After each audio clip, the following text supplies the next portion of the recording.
Assalamualaikum warahmatullahi wabarakatuh. Selamat siang, perkenalkan nama saya Nadia Faizul Muna.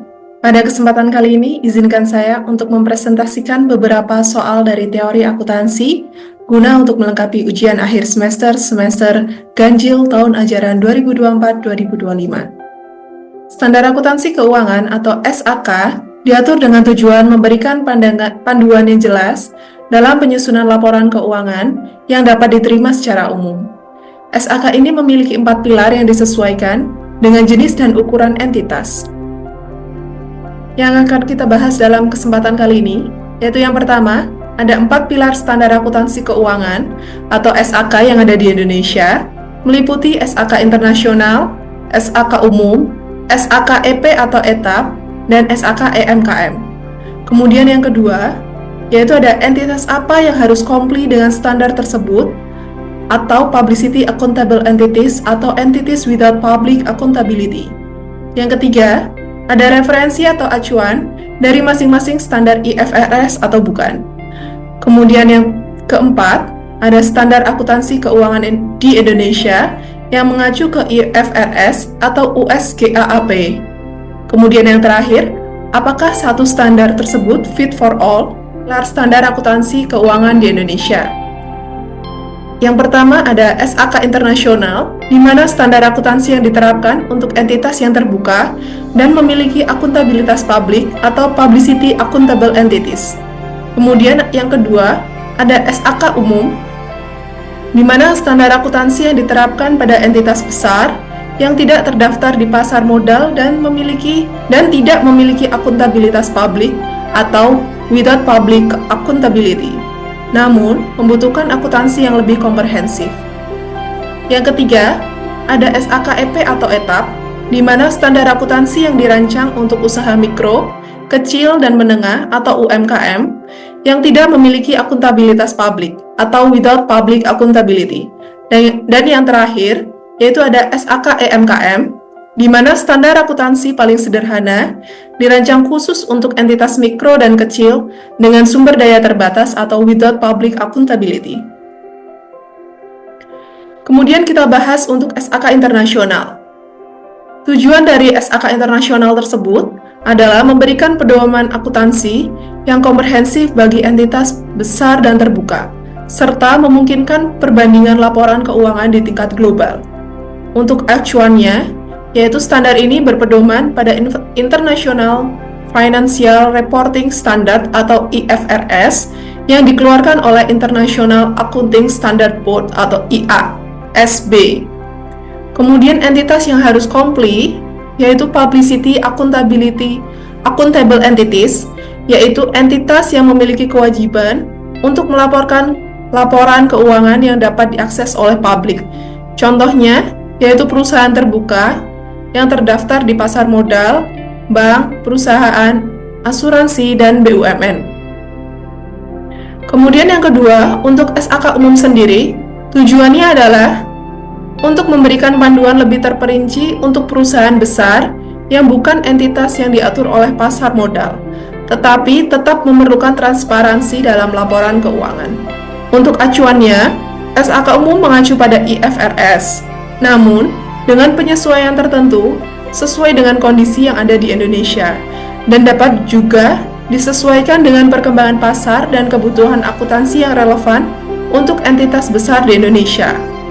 Kemudian entitas yang harus kompli yaitu entities without public accountability, yaitu entitas besar yang tidak terdaftar di pasar modal dan tidak memiliki akuntabilitas publik, namun cukup besar untuk memerlukan penerapan akuntansi yang lebih komprehensif.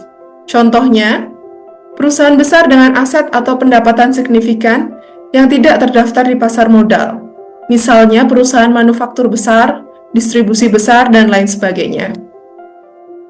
Kemudian yang ketiga ada SAK EP atau etap, di mana tujuannya yaitu untuk mempermudah UMKM dalam penyusunan laporan keuangan yang sederhana dengan relevan dengan kondisi usaha mereka, tanpa mengurangi kualitas, transparansi, dan akuntabilitas. Untuk acuannya sendiri, untuk SAK EP atau etap, itu tidak mengacu sepenuhnya pada IFRS. Namun, menggunakan prinsip-prinsip akuntansi yang lebih sederhana dan disesuaikan dengan karakteristik UMKM.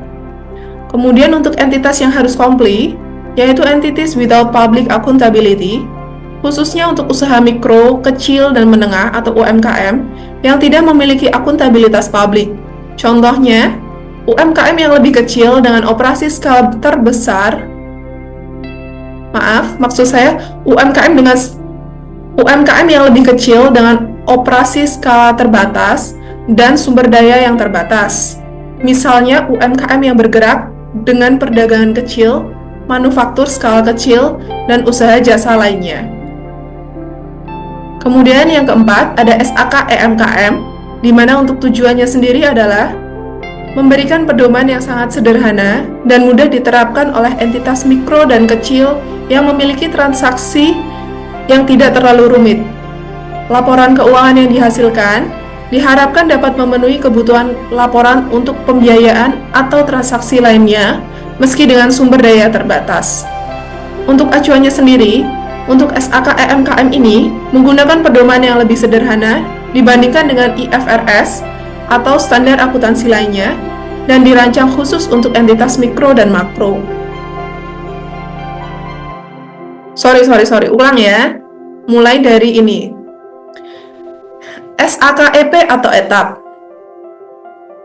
Tujuan dari SAKEP atau etap ini yaitu untuk mempermudah UMKM dalam menyusun laporan keuangan yang sederhana dan relevan dengan kondisi usaha mereka, tanpa mengurangi kualitas transparansi dan akuntabilitas. Kemudian untuk acuannya sendiri, SAKEP atau etap itu tidak sepenuhnya mengacu pada IFRS, namun untuk penggunaan prinsip-prinsip akuntansi yang lebih sederhana dan disesuaikan dengan karakteristik UMKM. Untuk entitas yang harus komplit, di mana entities without public accountability, khususnya untuk usaha mikro, kecil, dan menengah atau UMKM yang tidak memiliki akuntabilitas publik.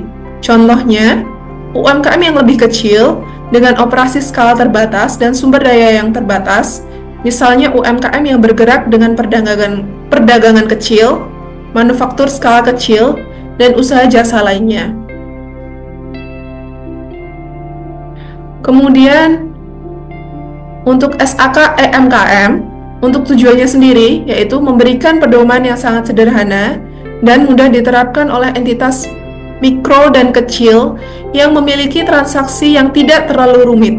Untuk laporan keuangan yang dihasilkan, itu diharapkan dapat memenuhi kebutuhan laporan untuk pembiayaan atau transaksi lainnya, meski dengan sumber daya yang terbatas. Untuk acuannya, untuk SAK EMKM menggunakan pedoman yang lebih sederhana dibandingkan dengan IFRS atau standar akuntansi lainnya, dan dirancang untuk entitas mikro dan kecil.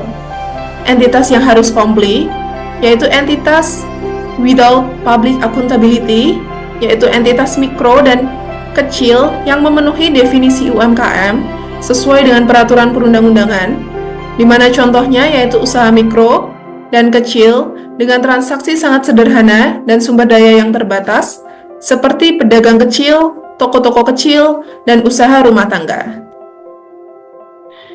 Ini adalah rangkuman dari pilar SAK tersebut, di mana ada SAK internasional, entitas yang harus komplit, yaitu ada accountability, publicity accountable entities, atau entitas dengan akuntabilitas publik, di mana untuk referensi atau acuannya dia menggunakan IFRS. Kemudian untuk SAK umum, entitas yang harus komplit, yaitu entitas besar without public accountability, di mana untuk referensi atau acuannya dia menggunakan IFRS dengan penyesuaian lokal.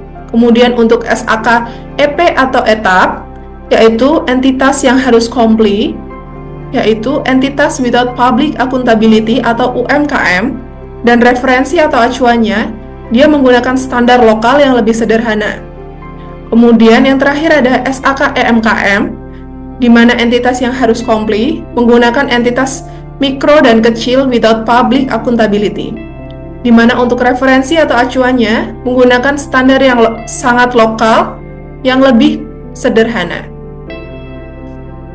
Dengan 4 pilar SAK ini, Indonesia memberikan pendekatan yang fleksibel, memungkinkan berbagai jenis entitas, dari perusahaan besar hingga usaha kecil, untuk menyusun laporan keuangan yang sesuai dengan kapasitas dan kebutuhan mereka.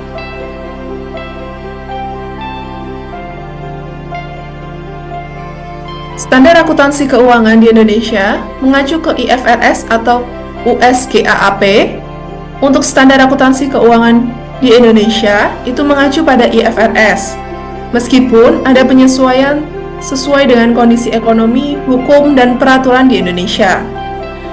Pernyataan Standar Akuntansi Keuangan atau PSAK yang diterbitkan oleh Ikatan Akuntansi Indonesia umumnya mengikuti prinsip-prinsip IFRS, namun ada beberapa perbedaan teknis.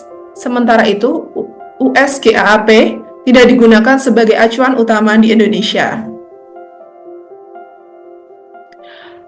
Kemudian untuk apakah satu standar fit for all?